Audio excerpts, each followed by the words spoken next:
Hello everybody and welcome to another video. Today it is actually the 24th of November and I'm just going to be talking about Marinka. I'm going to make it a pretty quick video just to go over all of the situation over there because really in terms of the rest of the front line it's really been static and any sort of changes have been relatively minimal. And so there hasn't been much news from the front line. Of course, we had news of recent strikes on the energy facilities in Ukraine. So maybe I'll make a video on that tomorrow. But for now, I just want to focus on the actual battles. And so one of the most important battles going on right now is the one in Marinka. And so over here, I added in a lot of markers just to give everybody a good idea of where you have the strongest Ukrainian and Russian fortifications. Also, I have the units included here that are involved in the fighting. So you have on the Ukrainian side the 79th Air Assault Brigade and specifically the 3rd Air Assault Battalion and the 2nd Air Assault Battalion. There's also the 1st Air Assault Battalion, but I did not include them for some reason, but that does not matter.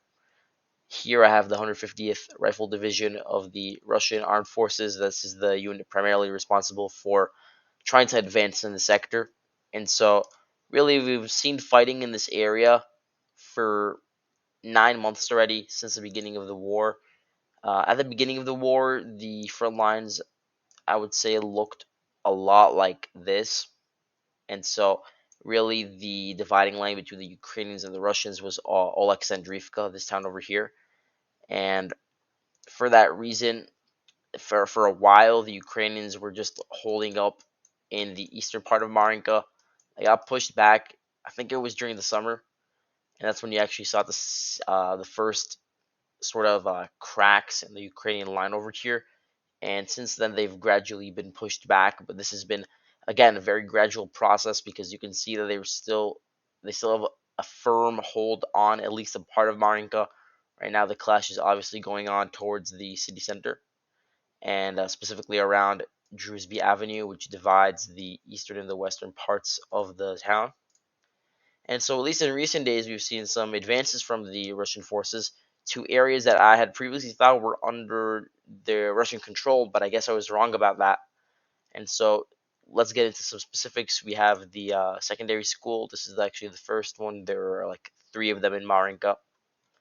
Here you have this kindergarten, and you see there's like just a bunch of school educational facilities over here. I don't know exactly which building serves which purpose, but I know that they're all somehow related. And so, in recent days, Russian units have taken over this area, and they may have also expanded their reach towards this agricultural field a bit to the south. I wouldn't be surprised if they did. And this is the area really where the first and second air assault battalions were operating the most and trying to hold the line, and they were able to do this for a while by just like keeping themselves fortified in these high-rise buildings. But eventually they were just pushed back due to the lack of civilians, which allowed Russia to just use whatever sort of self-propelled artillery they had at their disposal. And so now you see that the Russians have taken over this area. Now, in terms of the center of Marinka, this is sort of a gray zone. A lot of this area, we don't have a firm control from either side. So really, this entire area is contested at the moment. I would say that you have some like recon units, some like scouts that are probing the front lines right now, but you don't actually see that much head-to-head combat. There were a few POWs taken by each side in the street-to-street fighting, and there was also some tanks involved. The Russians brought in some tanks, and there might have been at least like one tank battle, but they are very rare, especially in this war. And so, from the northern flank, while you had like the southern flank, obviously that I talked about, there was also a northern flank where the Russians were able to push in and take over. First, it was the Marinska boarding school. They were able to secure this after weeks of heavy fighting, and they secured some of the other facilities around this boarding school. And then they actually advanced towards Drewsby Avenue, taking over some of the residential buildings over here to the east of Drewsby Avenue, and then actually taking over this frozen products factory and a school. This one, I think, is the second secondary school. So yeah, that is under their control as well, which means that they have crossed over Drewsby Avenue, at least in one certain area. This also presents a threat to the Ukrainian forces that are fortified around the city council area. You have like a cultural center over here. You have the I think it's maybe the mayor's office or the administrative building. But either way, you do have some important buildings in this area that Ukraine is using as fortifications, and so they might sort of be enveloped at this point because the Russians they pushed from the north and the south, and so at some point they'll probably have to withdraw towards just the new line around Drewsby Avenue. And then the question is, will they be able to hold the line over here, or will they have to retreat further back? There really aren't that many like notable areas on the western part of the town. You do have over here this agricultural enterprise, so perhaps the Russians try to advance towards here and take it over relatively quickly, while the Ukrainians are all fighting in this area, and then they can sort of get flanked from the south. Or maybe they tried to do the same thing from the north. They tried to take over this road junction over here and the memorial stone, and from there just attack the residential blocks from the north. Either way, whatever sort of operations that Russia conducts, they will take a very long time given the nature of the fighting over here, the extensive amount of fortifications that I have marked out over here. And then, of course, once you reach the end of Marinka, which is about over here, past this fishing pond, you have this really large Orthodox church, which I'm sure the Ukrainians will use to um, just keep the Russians at bay for a little bit more. There's also here a stronghold of the Ukrainians. I think they might have like a mortar fires and are like artillery positions over here, and this was hit by Russian forces recently. And then you have here another one of these agricultural enterprises, probably being used to store some sort of weapons right now. Here you have this other Ukrainian fortress, but it was recently taken over. You can see over here in the satellite imagery the sheer amount of trenches that were built around this area, and so Russia is now probably using these buildings to their advantage. Um, there's also some fortifications to the south where you have this agricultural enterprise just south of Marinka. Over here, you can see it, and then you can see that it leads in the direction of Pobjeda. Pobjeda is a pretty important town, but it will be difficult for Russia to take because they need to first get full. They need to fully secure this road over here, and then take over this hedgerow and this hedgerow. And then from there, they could actually get to Pope Jada. So it's basically like overrunning three layers at this point.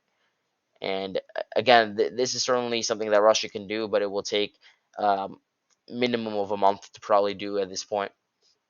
And so from there, they would have to take over this agricultural enterprise, which is a fortified area, and then actually enter the 1, 2, 3, 4 blocks. That shouldn't be that hard. And then from there, of course, they would get control of the highway, which is connected to Drewsby Avenue and leads further south into Novomikhailivka. And so you get a good control of this entire highway area. Um, by reaching this road, you can cut off supplies in between Marinka and the Ukrainian groupings in Kostiantynivka and Antonivka. And then, if the Russians were to actually advance further south, then they would also be able to take over this town and just fully cut off whatever Ukrainian units are in Novomikhailivka and in Parasokivka. The ones in Novomikhailivka, they are very fortified. There are a lot of units over there. You have the you see, I included the 79th Air Assault Brigade in this town as well because it is really spread out around this entire front, and then also the 72nd Mechanized Brigade. Um, Taking over Novomikhailivka will be difficult. I should mark this fortified area as under Ukrainian control, so that's something I need to change. But yeah, you still have some Ukrainian forward positions over here that need to be overrun for Russia to even try to launch a frontal assault on Novomikhailivka, which is getting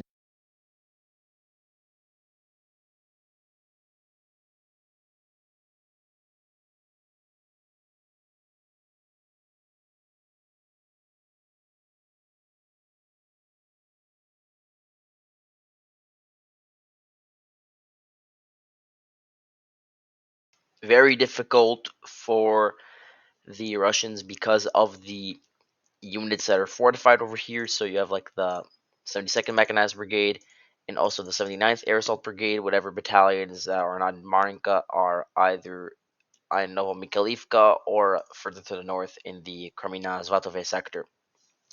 So mainly the fighting in this area is relegated to the agricultural enterprises where you have just like back and forth battles, but no Russian breakthroughs yet. What I have been noticing in recent days, though, based on like Russian troop rotations, is that the Russians are putting now a less of an emphasis on attacking Vuhledar head on from Pavlivka, and instead they're trying to go in, take Novomikhailivka. Perhaps they also want to push to Pobieda.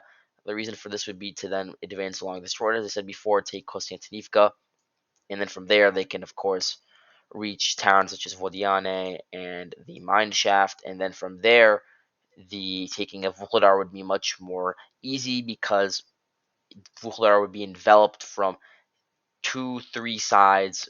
It will make it very difficult to hold on because of a lack of supplies, and so then you could see the Ukrainians withdraw to their positions around Bohoya Vlenka. So that's looks like what the Russian strategy is right now, and it's all connected from Marinka to Pavlivka. But again, I am going to warn everybody that this is probably going to take a very long time to manifest. In that it's honestly surprising how long the Ukrainians held out, especially in a place like Marinka. But it is probably down to the fortifications that were built over the years and just the tenacity of the Ukrainian fighters. The fact that they have really been unwilling to retreat despite probably taking a lot of casualties in this urban warfare. But anyway, thank you all for watching, and I'll see you later.